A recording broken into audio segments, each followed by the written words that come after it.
Hello, everyone, and welcome to our art reception, a call for community. I'm so excited to be here with you all. My name is Mira Gupta. I use she, her pronouns. I'm one of the Joy de la Cruz and activism interns and a social justice educator here at the Cross-Cultural Center, and I will be facilitating today's art reception. Today, I'm so excited to be featuring the work of Brittany Higgs. All right. Moving on. Before we begin, we'd like to start off with a land acknowledgement. UCSD resides on unceded territory of the Kumeyaay Nation. The UCSD community holds great respect for the land and the indigenous people that first resided where we are currently located. Furthermore, we want to acknowledge that the Kumeyaay people continue to have political sovereignty and cultural traditions as vital members of the San Diego community. We acknowledge and continue to amplify and uplift the Kumeyaay Nation for their contributions to the UCSD community and greater San Diego community. And this land acknowledgement was adopted from the UCSD Intertribal Resource Center. For more information about the land that you may be residing on, if you are not in San Diego, you can check out the link and you can scan the QR code on the bottom right if you're interested. So now I have the pleasure of introducing our artist for tonight. Brittany Higgs uses they, them pronouns. They are a visual artist, writer, and educator, born and raised in Tacoma, Washington. They take a holistic approach to all of their work, bringing their passion, lived experiences, and expertise as means of creating space for healing in everything that is taught, portrayed, or expressed. At its core, Ebony Vision Art, which was founded by Brittany, is a business where art created centers Black people in the representation of various concepts, emotions, and lived experiences. The art itself is meant to stimulate reflection and be a space for marginalized folks to feel seen, heard, and held. While their art highlights Black people, their art is meant to be experienced by everyone. Some topics you can expect to find in Brittany's work include mental health, gender, grief, pride, longing, and so much more.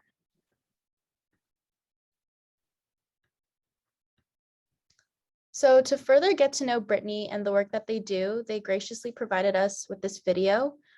This is only going to be a small clip of the full video, but if you want to watch the full video, we have a QR code on the bottom right, as well as at the end of the presentation. How long have I been an artist? Well, I guess as business or as a self-identified visual artist, it's been about 2 years. But I've been painting, drawing, and creating since I was in preschool. Why do I make art now? There are 3 reasons. 1, I want to express myself because I realized my lived experiences as a person of many marginalized identities is the narrative we don't hear often.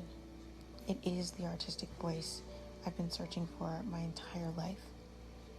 I was just existing, and me existing and speaking on that in the form of art was powerful enough. My artistic voice is me being myself and sharing both how I experience this world and how it experiences me. 2, it's a call for connection, community, and conversation. I don't have a lot of physical access to people who are like me, Black, queer, non-binary, disabled, etc. And truly, I want to know and feel what community care and love looks and feels like. And 3, I grew up having to fit my existence into an environment that constantly erased me. There wasn't room for my existence. So my art now is life experiences and human emotions, but with a Black person on the cover of all of those things. I use the kinetic energy from the movement of my thumbs pitter-pattering like drums on my iPhone keyboard, becoming the train of transfer from concept and idea to tangible creation. I hear, I feel, then I see. Probably not what you see, but when you see what I create, I hope it makes you feel. All right, moving right along. Before we continue with our art reception tonight, we would first like to honor the concept of this art reception, a call for community, and we thought it would be a great opportunity to ground ourselves and cultivate community right here by setting some intentions. So as you can see on the slide, we are thinking, feeling, and being. We're thinking about what the pieces mean to you, noticing subtle details and thinking about their meaning. We're noticing how the art is making us feel, and we're being present during this entire experience. And as we move through each of the pieces, like feel free to type in the chat any reactions, any things that you may be thinking, feeling, and make sure that when you do, you set the chat to everyone so we can all see.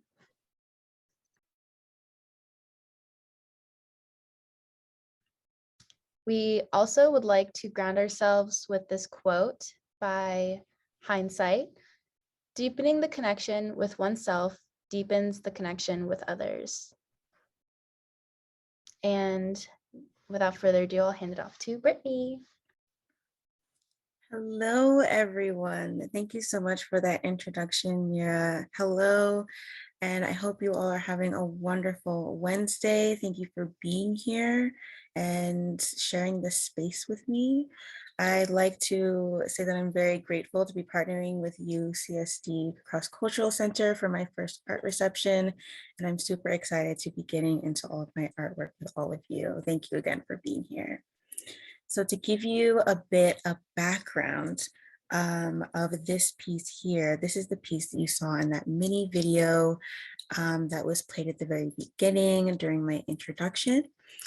That video was actually created for a separate online event, and it was where spoken word artist Aliana Gray Violet was able to collaborate with me. I was to provide a video talking about my background as an artist for about 8 minutes. That would give them enough time to really challenge themselves as an artist to be able to create an entire spoken word piece on the spot at that event without knowing anything that was going to be in the video, never seeing the piece that would be included. It was just a very raw experience and collaboration. So we got to hear from my side and see a video of my background while seeing a piece that had not been released yet at the time, and also experiencing the artwork of a spoken word artist that I'm in community with.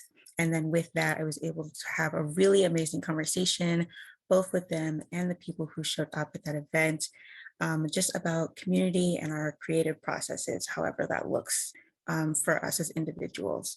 The piece itself was actually inspired by a mutual that I had met at a separate event for queer folks to kind of get together and chat virtually and become friends and mutuals with each other during the pandemic when everyone was on lockdown.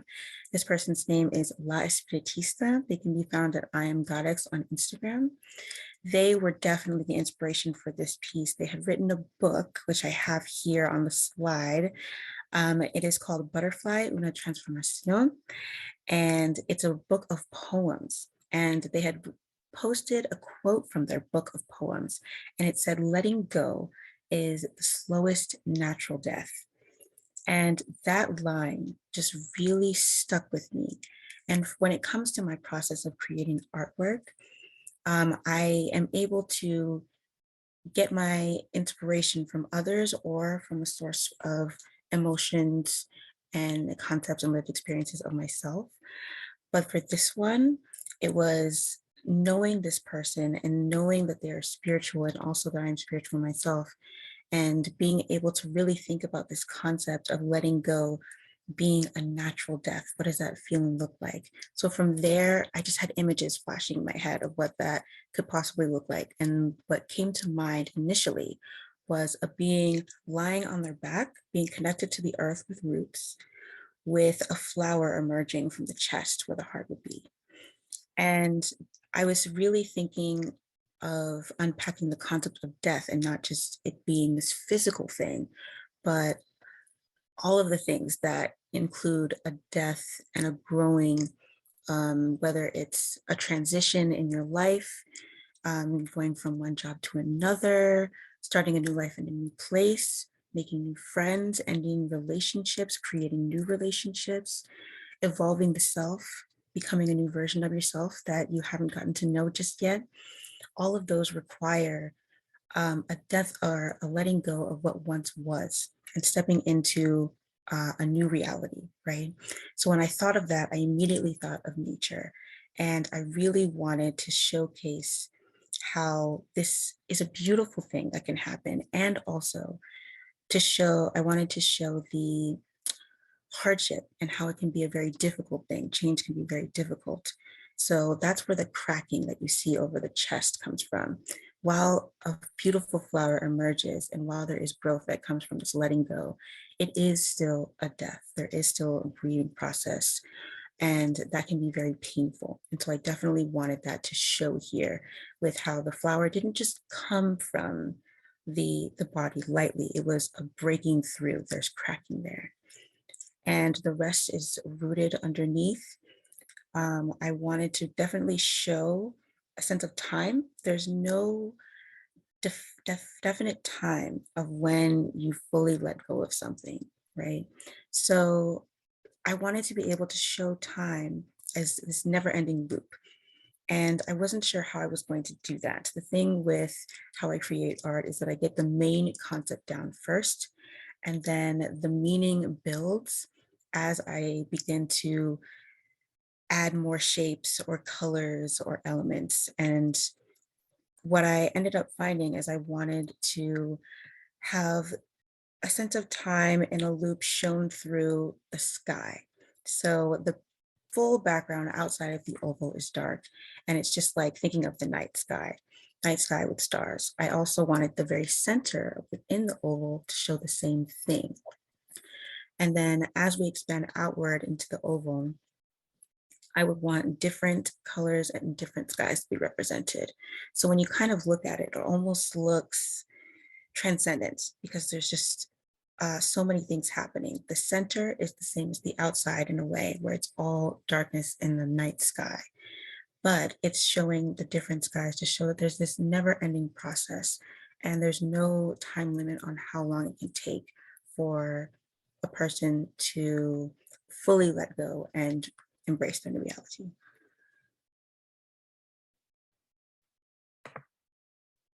This second piece is called Black Beauty. This is the first one. There are two. This is the piece that really started it all. It is the center of my business. This is the first piece that I had on sale when I started my business. It's the first piece that was bought. It's everything. This is the piece where I realized what my initial medium would be. So when I was going for traditional mediums, I found that watercolor and different kinds of ink pens, just that contrast, really showed what I wanted to portray in everything in each of my pieces. So here we have a background. I wanted the background to be very warm because I wanted to showcase very warm skin tones. But the concept behind this, there are many different elements to go into the concept, but I really wanted to showcase Pan-Africanism, community, a sense of unity, and I wanted representation. So the way that I ended up incorporating all of these things into this piece, I'll start it with Pan-Africanism first, is the colors of the Pan-African flag. So Pan-Africanism is the idea of people of the African diaspora coming together in unity and creating a better reality for all of us. And it's a sharing of cultures and ideas and traditions and everything. So the colors of the flag are red, black, and green. And I really wanted to incorporate that in here somehow. And so I put it on the lips. So the lip color of all of the women in the image represent each color of the flag. And you'll see that in the second one as well. So I also wanted for representation, I wanted the darkest skin tone in this hue of skin tones to be at the forefront. It is no secret that within systems of oppression, darker skinned people really get the brunt of a lot of the harm that is done. And so I really wanted to show how important it is to center those who are most impacted, and just the influence of dark-skinned Black women and Black people, not just in the Black community, but in society in general. There's no way to fully encompass or tangibly calculate how impactful they are. And so I really wanted this entire piece to center. When you first look at the image, I wanted you to start with her and then have your eyes glance to the rest. So that's where my representation comes in. Community, if you look at the hair, there are no individual lines to separate when one woman's hair ends and the next begins. That is where it's a very subtle element, but I really wanted to show a unity amongst everyone in the diaspora, regardless of skin color and skin tone, or any other differences that may be present, as intersectionality is inclusive of all the other identities within the Black community. I wanted to showcase that in that subtle way with no lines in the hair. So there's unity amongst them, as well as the bold lines around their physique and in their pose. They almost look as one. And I also wanted to show with the facial, not just the structure, but also the expression, a calmness and an assurance, an acceptance, a contentment of the self. It's almost like a powerful "I'm here." That is the kind of sense that I wanted to bring forth. Just the beauty of what it is to just look and gaze at Blackness and Black people when they're together. This is the second one of the series. So this is the same medium, or at least it started out that way. So it started out with watercolor, and that's how we get our effects in the backs of the dripping. I wanted to include more cool tones this time. So that's why we have more of the blues and the grays and things like that. As I went along and I saw prints made of my original piece that I had done with watercolor, I really wanted the colors to be enhanced. So when I started out with GIMP, which is kind of like the free resource version of Photoshop, so I was starting to use that to start out with my artwork and get into digital work. I decided to enhance all of the colors that were already there with the technology that I had. So you could see that the colors here are a lot brighter. There's a little bit less texture within the skin, but I definitely wanted the colors to show through. And I wanted to not just show darkest to lightest shade from the previous piece, but I also wanted to showcase skin tones or ways of being that aren't necessarily as portrayed in the media, especially with vitiligo and people with albinism as well. These are people that are less represented that I have seen in media when it comes to Black representation, especially in art.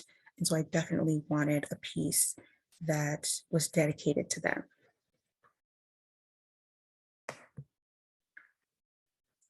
For my third piece, when I sell my work, I do a bulk of it at events and at markets. So this is a very popular piece, mainly because a lot of my work, you'll see a very specific and still physique or pose. Like there's this very central pose that you're focusing on. This one is different in that there's a lot of movement happening. So there's a lot going on here. There are not many pieces of mine that have so much going on. There's usually one singular, most important figure, but here they're all pretty much the same size and they're all doing their own thing. So with this, I really wanted to expand on my capacity. I wanted to challenge myself and I wanted to allow my imagination to just run wild. I was watching Cirque du Soleil at the time that I was creating this, and I just absolutely love how their imagination just transcended on the stage. And so I wanted to incorporate that same kind of energy into this piece. And you can kind of tell based on the poses and the contortion and the tricks that they're doing, the aerial stunt here, and just the almost elegance that is shown through their dances and poses. So I wanted to incorporate opposites, land and water. I wanted them to come together in a way that weren't necessarily expected. So we are in an underwater setting and there are fish around, but everything that has to do with the poses of the actual people involved, they are on flowers, things that you would find on land. So there's just one long vine that goes down the center in a diagonal fashion, and they are all doing their individual tricks just on that one vine. And so going into each one, I like to talk about the man that is holding up the woman first. There is an element, I'm not sure if everyone notices it at first, or if they don't know if it's intentional or not, but it is. There is no hand when she's reaching back and he's holding her up. So there should be a hand where his shoulder is, but I decided not to include one because there is this mysticism and romance to the idea of people coming together as a couple and becoming one. And so I wanted them to be connected, not just in a supportive way, in the way that he's holding her, but I wanted them to be physically connected as one. So they are literally one. And so I wanted to really incorporate the romanticism of that kind of Disney-esque magical sense of connection. And then the other two, I really wanted to just do individuals. And I wanted to showcase things that I would actually like to do. Like if I were to join the circus or do something like that, learn become an acrobat, right? So I found poses that I would actually like to learn, and then I incorporated them into this piece. So the flexibility of the one on the top, and of course with the aerial stunt on the bottom.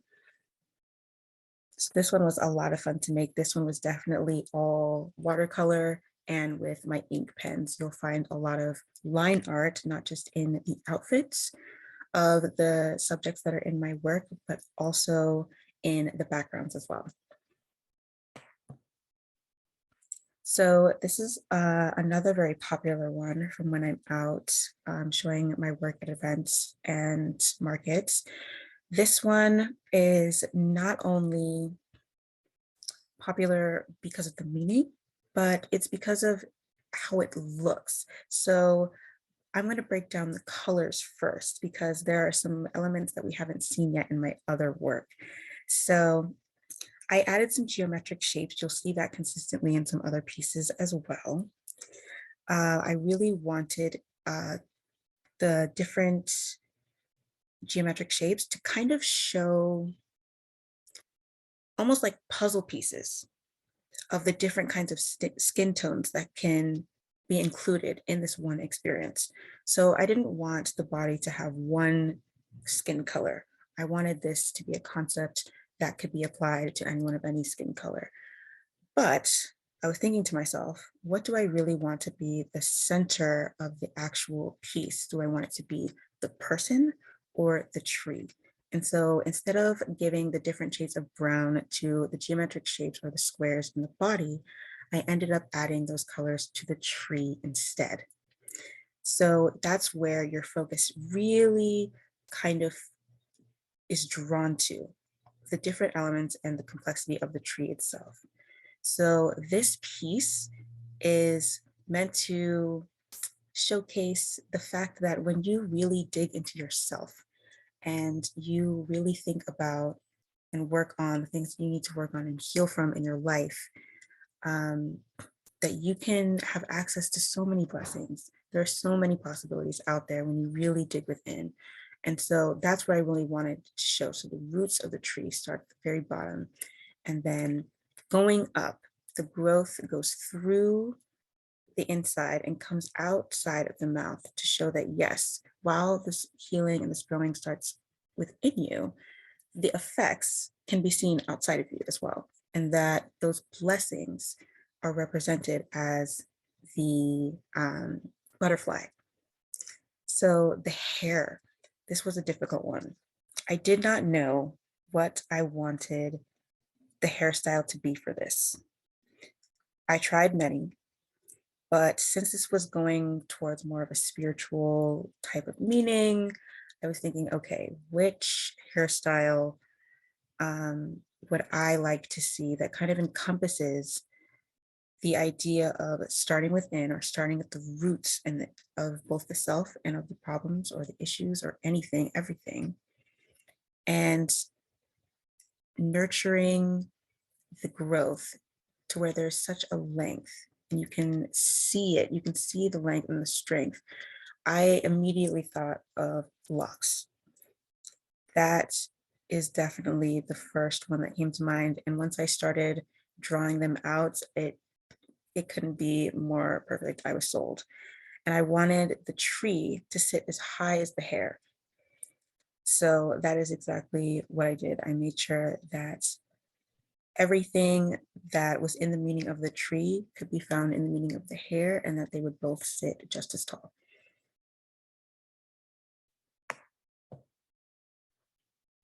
This one is also a part of a mini series. I wanted to talk about what Blackness means to me, or defining what it is. And I was like, okay, I need to think of some adjectives. So the adjective for this one was sweet. One of the first one that comes to mind. Blackness is sweet.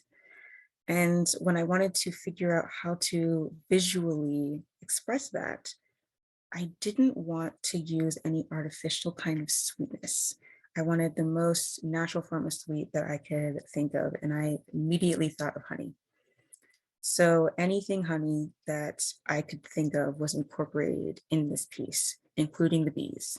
You'll find that there would be a lot of nature and nature elements, including animals, in my pieces as well. So you see the bees here. I wanted the figure to be almost if she is the hive herself.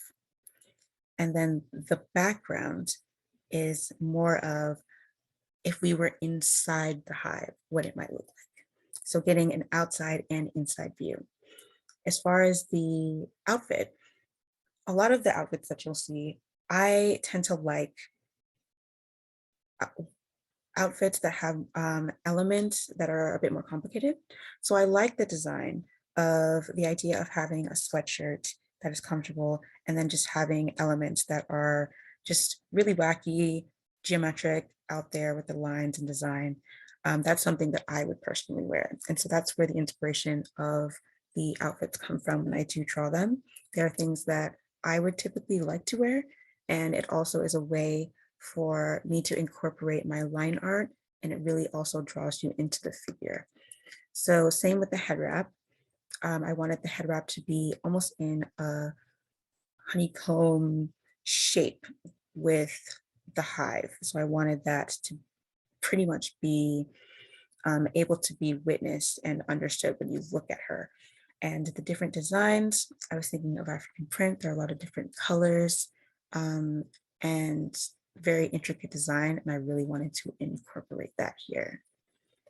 I also incorporated the geometric shapes here as well. So everything is honeycomb, everything is surrounded by that concept. When you look at it, there's nothing outside of that concept that is within here. I want it to be a full encompassing experience.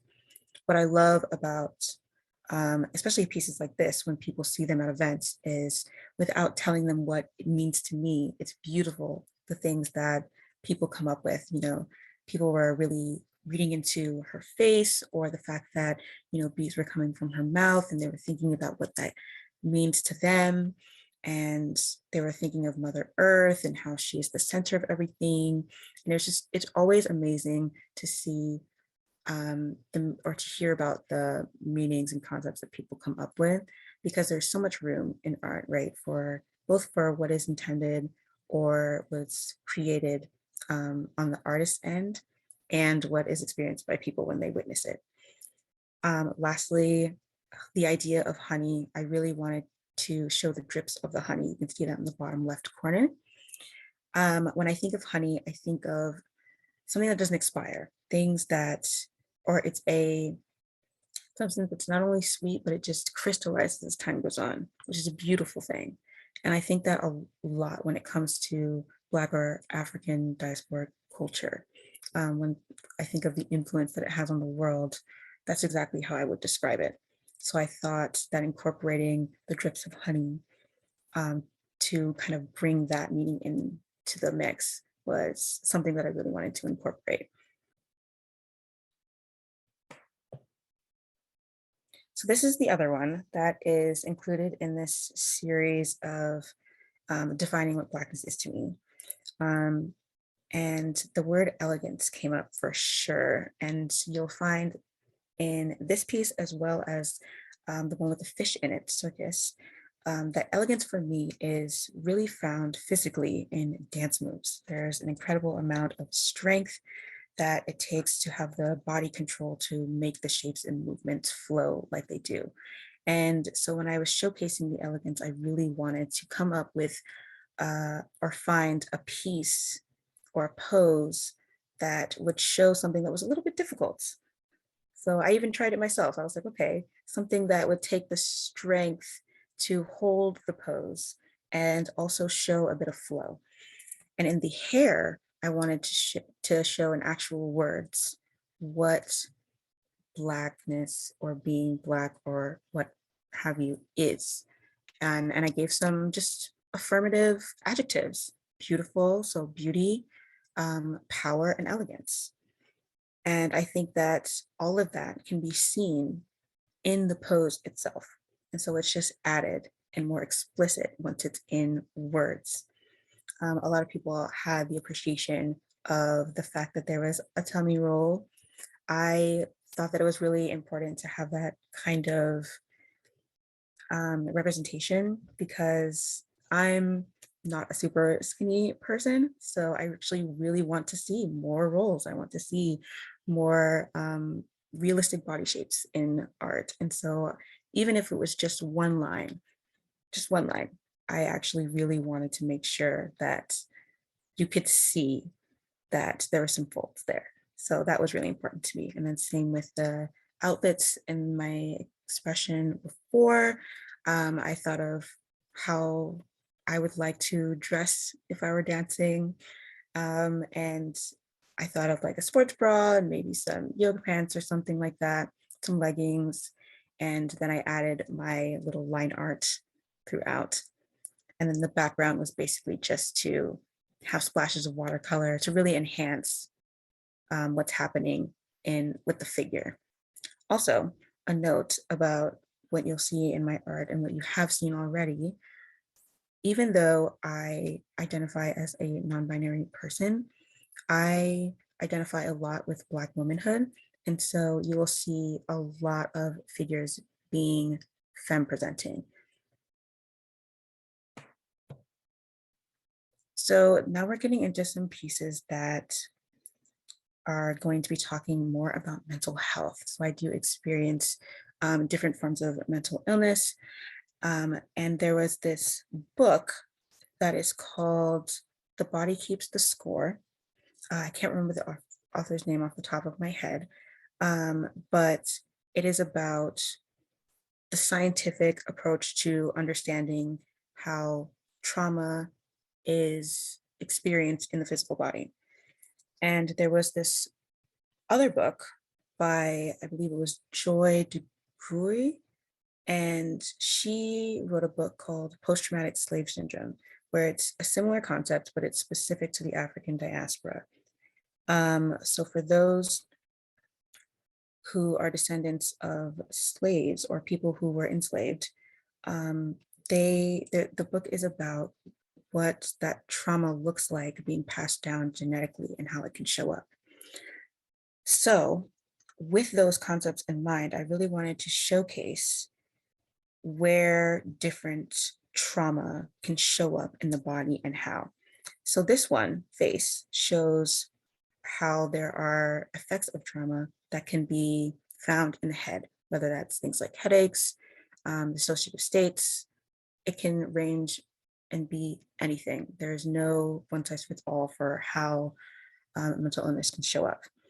But the reason that I use tentacles, and you'll find that consistent in my work when I use tentacles, is when I think of something that is deeply rooted and has a very specific spot and reason for being there, like the root of the trauma of the issue. I thought of the animal that you can find at the bottom of the ocean, octopus. And when I thought about that, I thought of, okay, this is the animal that I would want to showcase to be the representation of something that is deep rooted, that also has the ability to come to the surface. So where you see the tentacles coming from in this piece and another piece that I'll be showing in this presentation as well, is where those effects of trauma can be seen and felt and shown. And the background is, I really wanted it to be almost confusing. Like there's not any specific symbols that necessarily mean anything, but since the mind is so scattered here, that's basically all that I wanted you to see, just something that is chaotic. So there's just a lot going on here. So this is the other one that has the tentacles present. So here, the effects of the trauma or the mental illness side effects are of the chest, and even coming through the throat, just from the throat to the chest. Things like palpitations, if you have difficulties breathing, shortness of breath, it could be anything, having a heavy chest, having a stone in your throat, all of those things. I also wanted to incorporate the idea of having things that are deep within you coming to the surface, whether you invite them to or not. So you'll see that this person's eyes are open and they don't seem surprised that things are coming out, but it's more so they're letting it happen. It's just something that's happening. It's not necessarily something that they're controlling, that these things are coming about and that they're feeling all of these things, but it's happening and it does happen. These effects do come out one way or another. And I really wanted to express that here. So with the colors of the skin and the geometric shapes, it's consistent with the others, where I wanted it to not just be one singular skin color. This is a concept that can apply across the diaspora and even outside of the diaspora itself.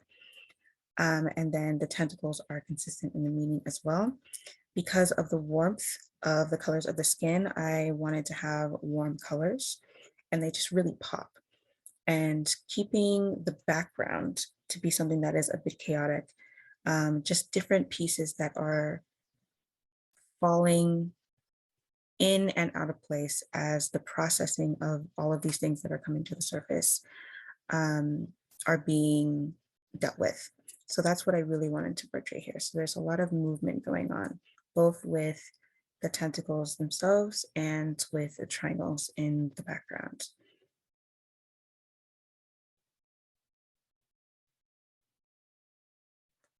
So this is another mental health piece. This is one that sticks out to people a lot when I show it to them at different events and things like that.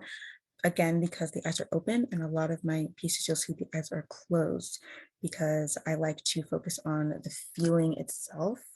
And there's a certain kind of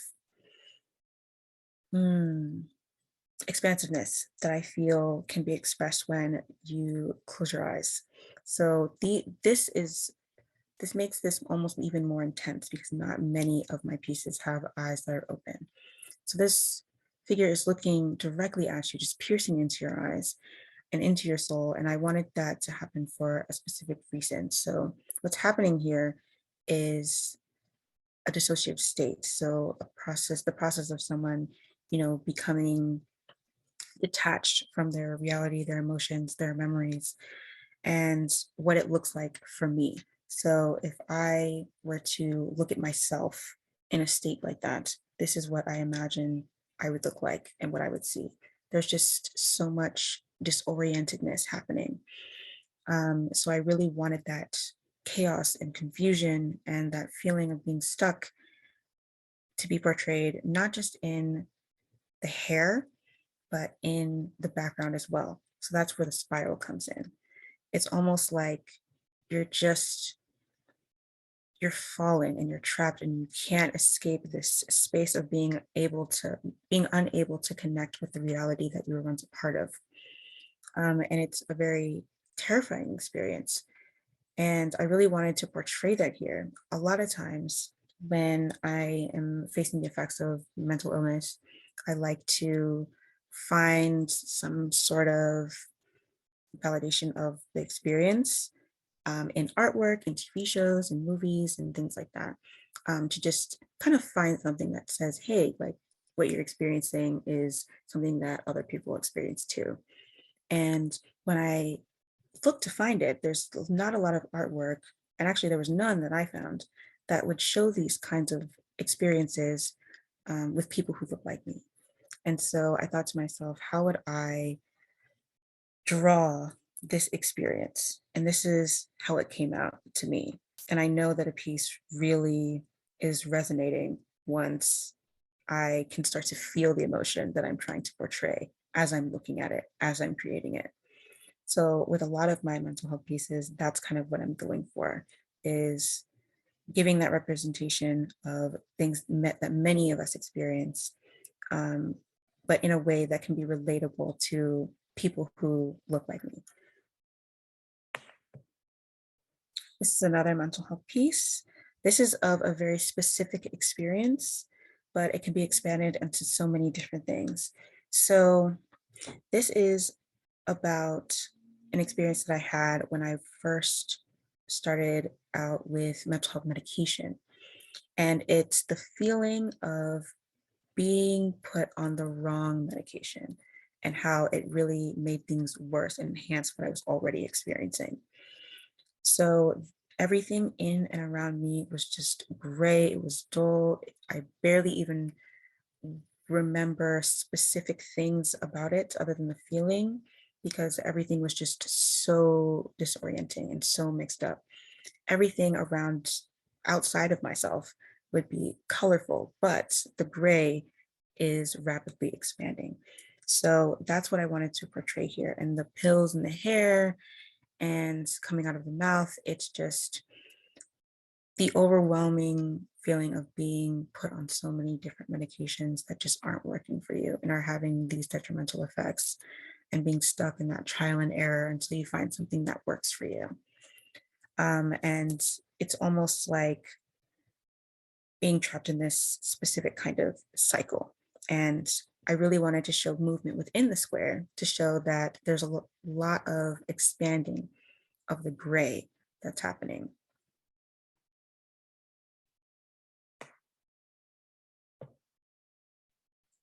So this is another mental health piece.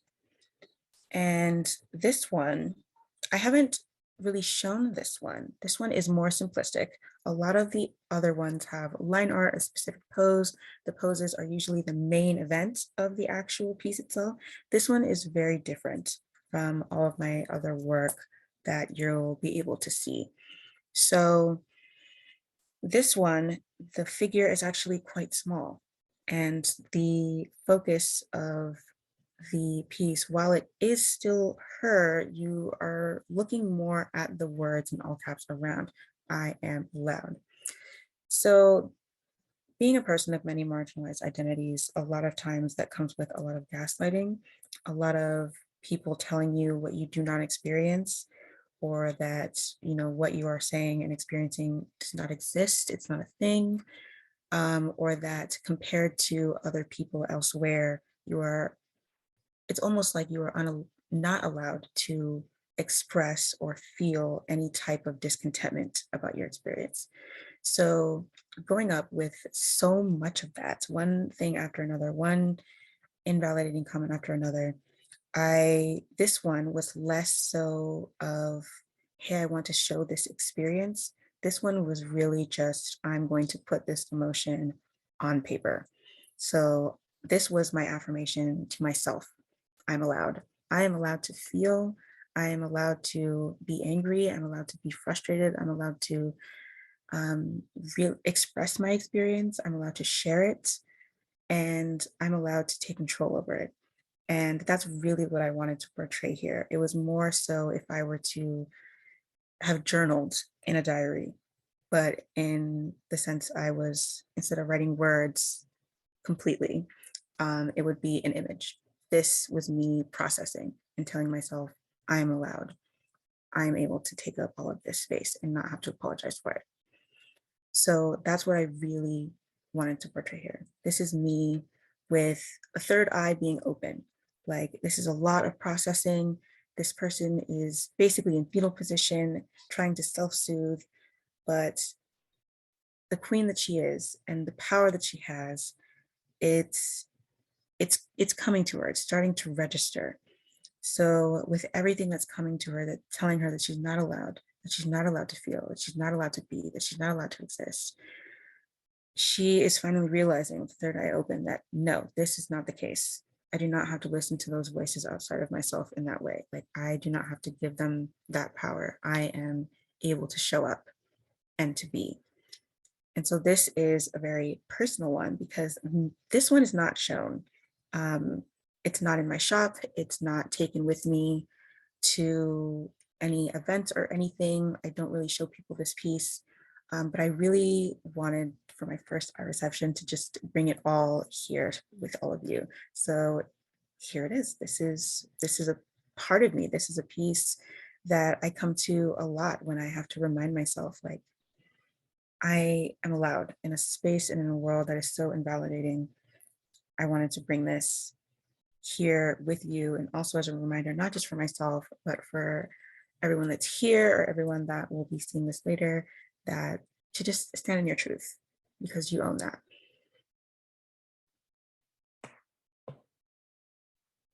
Okay, so this one is a piece that there's no color. So I really wanted to only focus on the shapes. So the reason that there's no color here is because of the feeling itself. It didn't feel colorful. It felt overwhelming.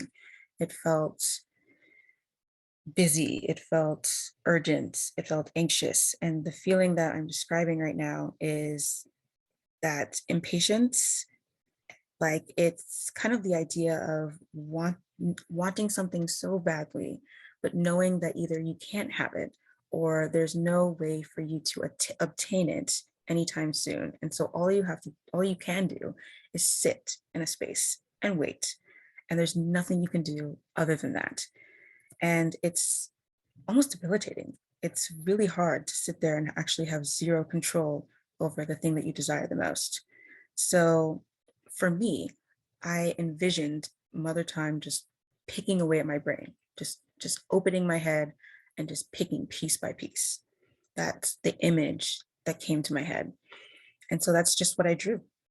That's exactly what I drew. I drew Mother Time, and there are arms coming from the side. They are hers, and they are just picking away at me. That's it. Nothing more, nothing less. And that's why there are no colors, because that's it. In that moment when I remember feeling that, that was just it. The only thing that was there was me having to wait. And that's that. That was pretty much it. And so I didn't want to incorporate any colors because there was nothing else in my experience. And I really wanted to add a busyness to the background, not just to bring the contrast so you can see the images to the forefront, but I really wanted there to be a sense of chaos, because that's what it was and that's what it felt like. It felt like chaos.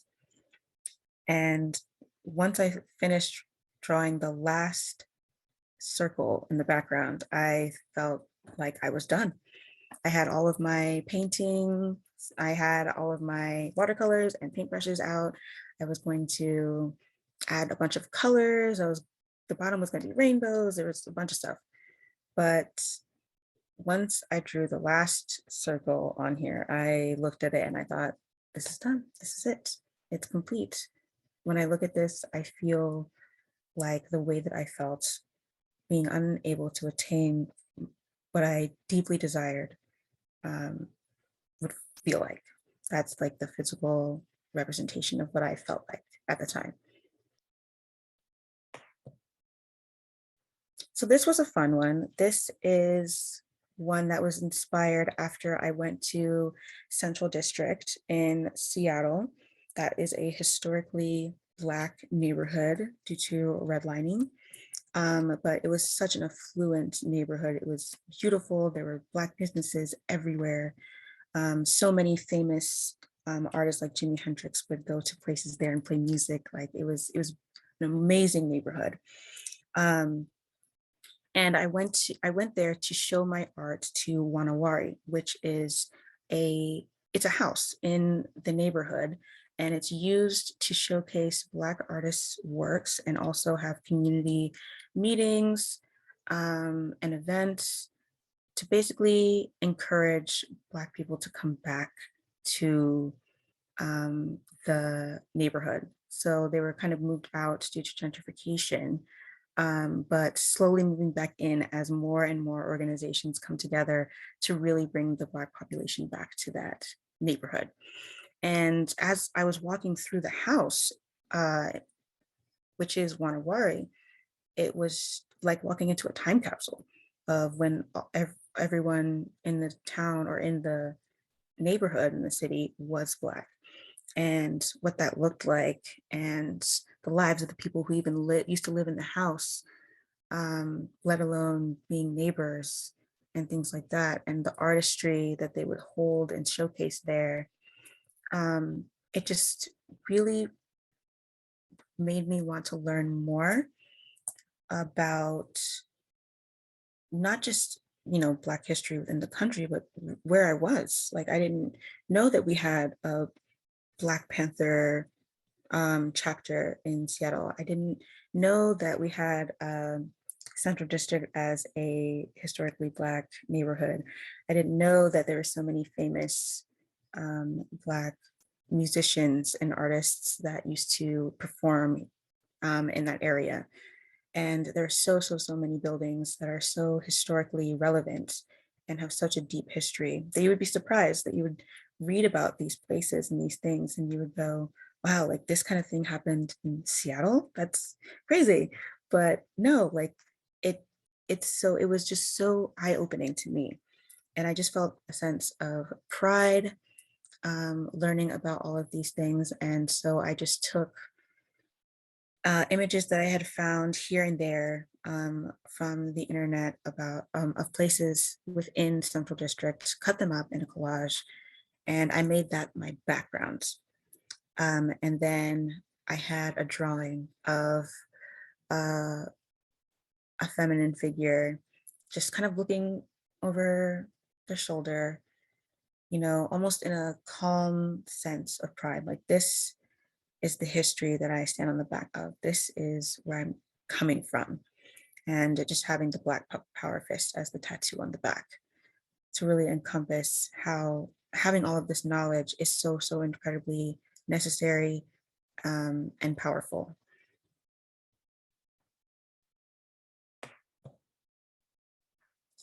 This piece was created in 2020. So this was created at the height of all of the unrest all over the country and all over the world after George Floyd, Manuel Ellis, and Breonna Taylor, rest in power to all of them. And there was a person that I had met at a barbershop the year before. We were talking about, our artistry and just all the things that we would create. They were a musician. They created rap music and everything like that. And their music was amazing. They were talking about how their mental health and everything was really where their inspiration came from. and how they wanted to make the topic of mental health less taboo. They wanted to actually, be like, hey, like this is an experience that I'm having and so many do, and we need to talk about this more, especially within the Black community. And I just loved that. And I remember talking to him and I was like, hey, like, this is exactly what I want to do with my artwork as well. And so we just started talking, and we talked to each other about our individual experiences with mental health, and we thanked each other for and showed gratitude for the fact that we, were strong and made it through our hardest days so that we would be able to meet each other that day. And they messaged me the following year during the uprisings and the protests and everything. And they said, if there's anything that you want to say, and they were referring to my artwork, that they would stand behind me and they would amplify it. And that was such an incredibly powerful affirmation. And I felt like I just needed to hear that, because as an artist, I felt so responsible to say something. And based on the things that were going around, I didn't think that I would have the support to be able to say anything.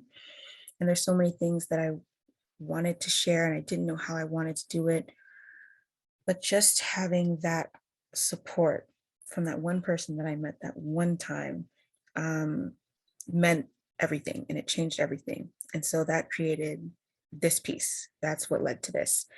I was watching as the protests were happening, and I was watching and seeing how femmes and trans people and disabled folks were not being, and dark skinned people were not being centered in these protests. And we could really, really visually and physically see the impacts of that. So marching for Black lives, while also Black trans women being attacked at those same protests. And I was like, okay, if I'm going to say something, I want to say center the most marginalized. So for me, that's Femmes to the Front. And that's where the title of it came from. That's why I have that in there. If I normally don't always put words in my pieces, but it was important if this was going to go out there as one of those pieces, as like infographics, or one that, was to reach people with a message. That's what I wanted the message to be: Femmes to the Front. Not necessarily just women, but femmes of any gender. And so this image still centers Black people. They're all Black, and they have very different looks. And I wanted to challenge what people may have thought a femme would look like, a femme person.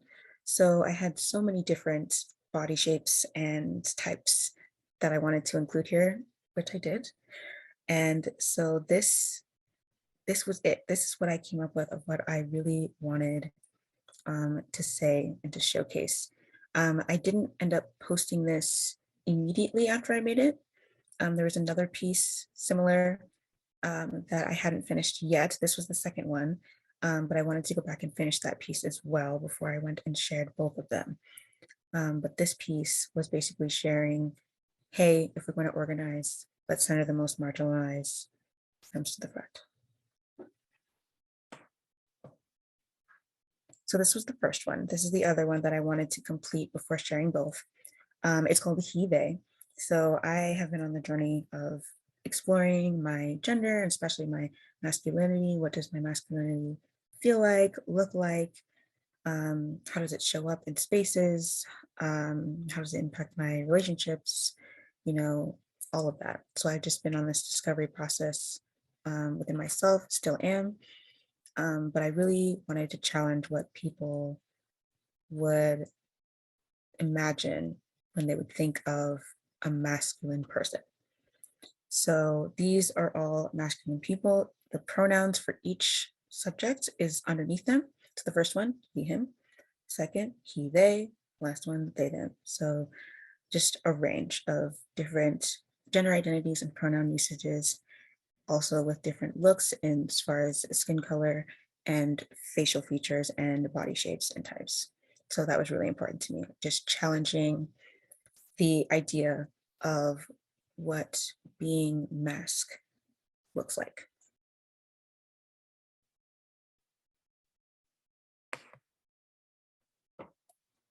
So I have a piece about relationships. So this is a piece that was inspired at a time when I was very unsure about potentially or potential platonic life partner. So a person who we were friends, and it was a platonic relationship, and it was just so much more intimate emotionally. So we were very, very close. We were committed to, sharing life together and everything.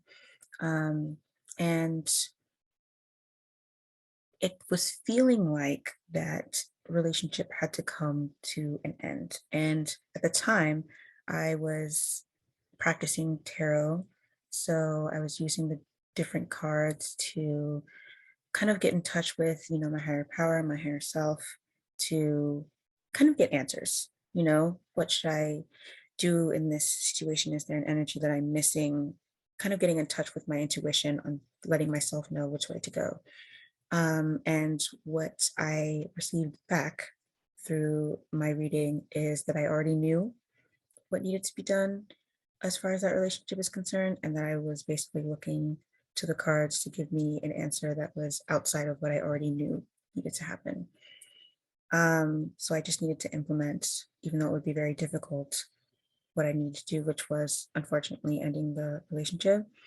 But when I thought of the cards, there was one specific card that stood out that didn't make any sense to me. It was the lovers card, and it's an image of two birds flying together in one direction. But to me, when I looked at the card and I looked at the reading, I felt like when I saw the image of me and this person and the image of our relationship, it felt like our we were individual birds, but flying in separate directions, not together like in the card. So I decided to draw my own card where for us, we were two different birds just separating, trying to stay together. That's why the fingers are still intertwined. But we were ultimately going in opposite directions in life. And I wanted to show that. And the question in the back, we flew far together, didn't we? Was just a nostalgic question of, wow, look at the time that we spent together. And that just because there's an ending doesn't make it less significant, doesn't make it less valid or impactful. It's not a failure. It just is something that happens. As we grew as people, we grew differently. And that's okay. And I really wanted to have warm colors for this because I didn't want it to feel like a tragic thing. I wanted it to feel like a nostalgic, bittersweet reality. And this was something that was made digitally with GIMP. I sketched it out and then I threw it into GIMP and then I colored it from there. The switch back and forth from digital art versus traditional mediums, I mainly switched to digital mediums, especially for more recent works, due to the fact that it was more convenient to get things printed that way. Getting scans that were high quality and consistent to be able to be printed as prints and sold was very difficult. And so I just decided to embrace a new medium and save my old medium for more pieces that I would just sell originals of, because I don't typically sell originals, for commissions or for hopefully a collaboration that I could do with others if I were to do like an art class or something like that. So we'll still be using the traditional mediums of watercolor and ink pens, but a lot of my art now is more consistent with digital artwork. So this one, I put relationships, even though it is not a relationship with a person per se, it's my relationship with the sun. So growing up, I had a very difficult relationship with my skin because I was very dark skinned as a child. And I still am a dark skinned person that I identify as depending on, who is in the room and the different skin tones that are present. But where I was considered dark skin. So I didn't really like I loved playing outside, but I didn't like the idea of tanning or becoming darker in the summer. It was an anxiety that I had. It wasn't a fun experience to always have people comment on your skin in a very derogatory way. And it was very difficult for me to have a good relationship with the sun in that way or to appreciate my melanin. Um, so I decided to write a piece about me reconnecting with the sun. Um, and I actually wrote a piece about this. So I'm going to read it to you because it very well expresses this piece. So it says, for sunbathing, white supremacy tainted my relationship with the sun. Microaggressions bullied me on playgrounds. They told me no matter how much I covered up on sunny days, that I was still dark enough for my skin to be the butt of a joke, the validity of one's fear, the justification of harm, and the reason for their disgust. I learned to shrink. I learned to exist for approval, for maybe then I could exist in peace. I'm in my 20s now, and I outgrew my childhood bullies. They still come around, and my body remembers where the harm took place. But mornings are simpler now, and so is play. When I step outside, I make sure to rub the sun's rays in like lotion and wear their warmth like a cardigan in winter. This is our greeting. By 10 a.m., no matter if the air is sweet or crisp, we dance. My dance is my apology for neglecting the only healthy relationship I'd had for a long time, the relationship between the sun and I. It's a dance of freedom and connection to my ancestors who knew a fondness between my skin and sun was destined to be. Sun's dance was acceptance and love in the form of rays of light reflecting on the leaves of trees. That is our routine. Now, when the sun kisses my skin a little more, I smile. So nowadays, when I step outside, I'm more intentional. It's almost like I'm actually rubbing in the sun. Like I actually spend time. It's a ritual for me. And I really wanted to showcase that with a body of an image of a hand being the thing that reaches to the sun. It's a very intentional experience.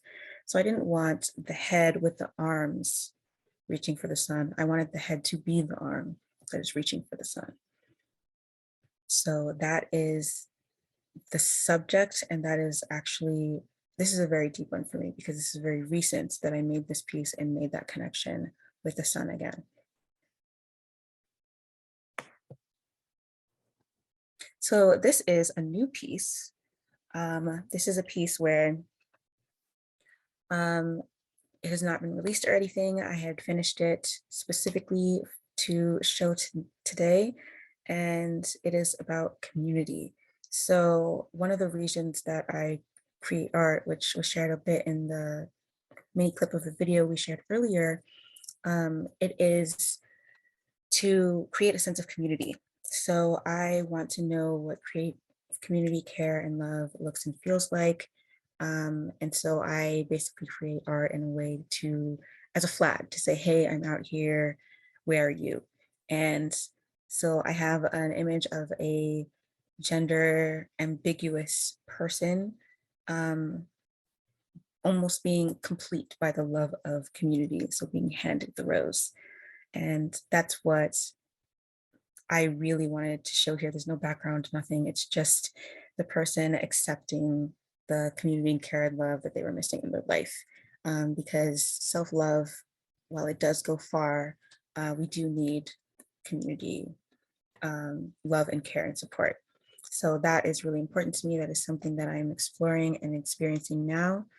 And so when I think of that, I think of being given a rose and the stance of being proud of being loved in that way. This one is one that also isn't shared very often, but has been shared before. It is called Memory, and it is a piece about the significance or insignificance of a human memory. So I tend to be very reflective, and I like to think a lot about life and meaning of everything. So I was thinking, wow, like I'm one person on Earth, in a solar system, in a universe. And it just kept expanding. And it's like, to me, I was just questioning, I was like, wow, I have all these memories that mean so much to me. And in the grand scheme of things, what is that memory? Like, how does that quantify? And so I just imagined I wanted a polar experience. So the eye at the top, almost oozing out the actual memory, which is gray. Um, and the gray, the black, and the white is the question of if it is significant or not necessarily to me, but in the grand scheme of things. I have the city of Seattle as that's where I live. And this is a good marker for anyone who is in the area or who knows of Seattle and the Space Needle and everything and has been downtown, to be able to look at the piece and find a sense of familiarity. The background is just the cosmos, everything that we do and do not know about in this life, the previous, and the next. So all of that, just wild shapes and different lines and signs to show not just time and space, but even the lack thereof. So I really wanted to ask a question, how significant is our memories, or are our memories in the grand scheme of life? And that was basically that. That was a really fun one to actually get to explore the different types of line art that I may enjoy creating, and that I will then incorporate more into other pieces, especially the circles that you'll see in the purple triangle, the blue circles, and the loops that you'll see on the left side of the eye. I definitely enjoyed exploring the different types of design that I could create and incorporate in later pieces. And that was the last piece of mine. Wow. Thank you so much, Brittany, for this beautiful art reception. We're now going to move on to our Q&A portion. So if anyone has any questions, please feel free to type it in the chat. And yeah, I also have some questions prepared. So I guess to start, what moment do you feel sparked your interest in making art? I would say that there isn't any specific moment. I've always been creating ever since I was really, really young. And there was a point where I stopped making art because I didn't want to disgrace it. I wanted to create art with a meaning. And it wasn't until I realized that me existing was the artistic voice that I was looking for that I actually started creating with more purpose. So there was no specific instance. I had always wanted to create things, and I had been creating things. I think just the direction and the meaning behind the things that I created shifted and grew as I did. All right, for my next question, how do you decide when a piece is finished or not? I know you mentioned earlier with one of your pieces on, or the weight, that you decided not to add color and that you knew that it was finished from there. But how did you know, or how do you know with your pieces whether something feels finished or not? So my pieces, I tend to feel like they are always incomplete. Sometimes when I am actually creating them, I feel as though after a certain point, like this is it. This really encompasses what I'm feeling. But a lot of times my pieces evolve as I do. So even the pieces that I showed today, they're not going to look the same right now as they will maybe in a year. I may change them. As I change, so does my work.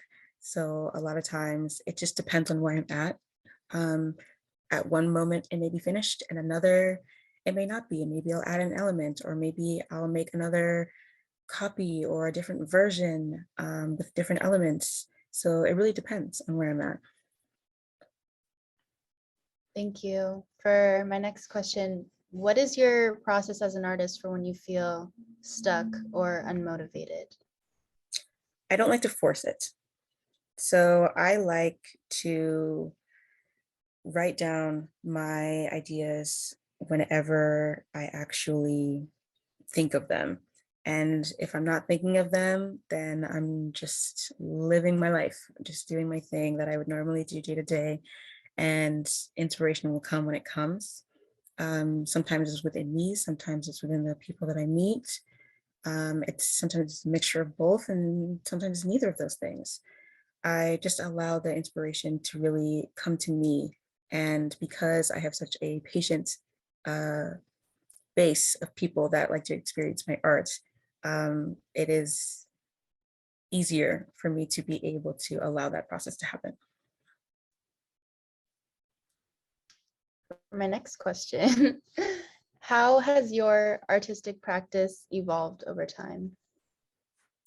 So it has started with me just creating whatever was around me. When I was younger, I would just draw anything that I was interested at the time. I would trace things. I never actually wanted to finish anything that was not fully mine. So coloring books were a hard one. I loved to color, but I didn't want to show somebody something that wasn't fully my creation. So then I started to learn how to draw. And I learned to draw not through any um, formal training, just trial and error. And I'm still learning.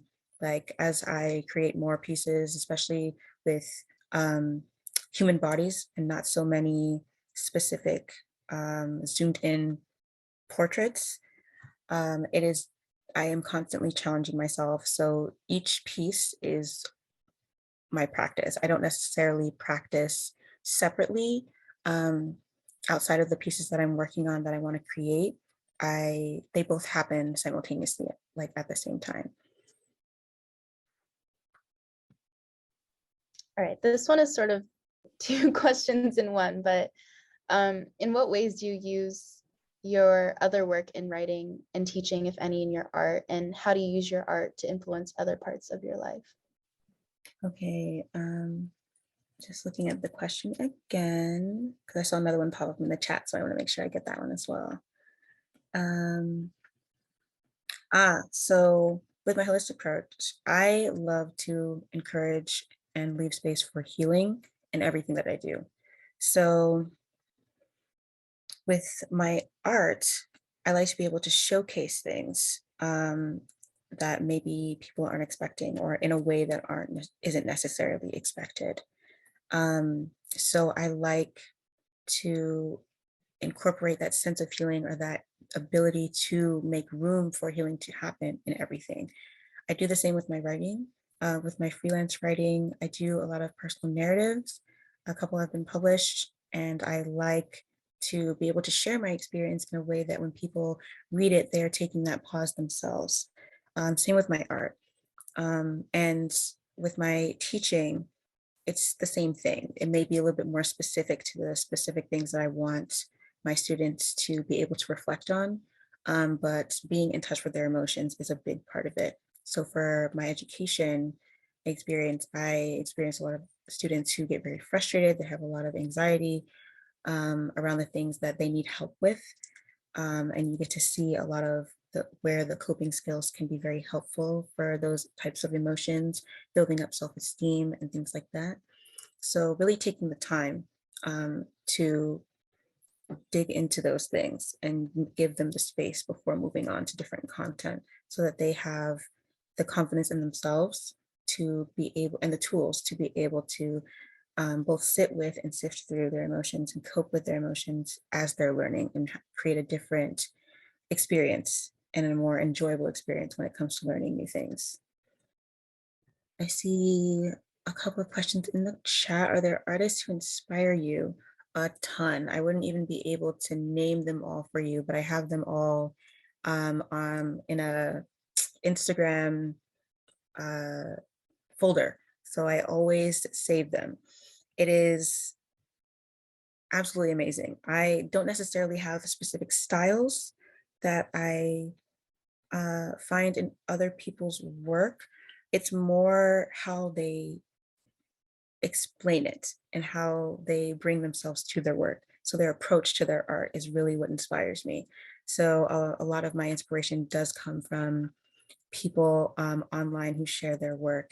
And as far as referencing and like style and things like that, I definitely like to find reference images to be able to get a physical sense of how I can take up space on the page with what's in my head. But not any specific names or people. It's more so anyone who has a very profound way of addressing their emotions and pouring it into their art. That is where my inspiration comes from when it comes to that. Do you have a favorite medium? How does your chosen medium affect the way that you make art? That's a good question. So my favorite medium is definitely watercolor with the various ink pens from before. So I'm going to make sure that the captions are showing up. Okay, so I like to use watercolor and ink pens, but I've also really, really enjoyed the expansiveness and the different options that I have when using GIMP or other platforms for digital work. It challenges me because when I start out with an idea of what I want it to look like, depending on the medium, it really pushes me to work my skills so I can get it to the place that I really want to see. So I'm finding myself working the fundamentals of each medium that I choose as I'm creating the piece, so I can get them to a point where it is showing and expressing the emotions or the experience that I want to show on the paper. So depending on my experience with the different mediums and what's possible and what's capable with them as I experiment, it definitely pushes me to be creative in how I use them. Thank you for your questions, by the way. My last and final question, what projects are you currently working on? So right now, I am working on really expanding my business. So I am working on a website. I have art talks on my Instagram, which I hope to be really starting up again. And that's where I have folks from community come on live with me, and we talk about concepts that are in the art that I create and have posted. And we just have a conversation and we just unpack with everyone on live.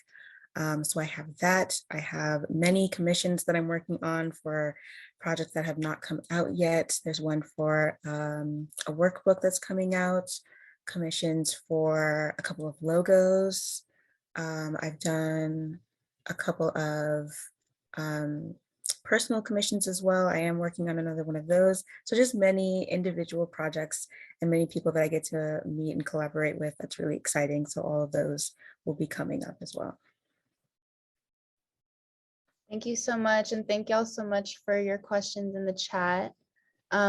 Before we wrap up, we just wanted to end. There we go.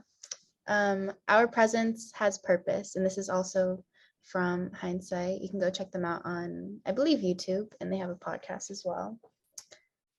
And yeah, moving on. Yeah, thank y'all so much for coming out. Have a great night.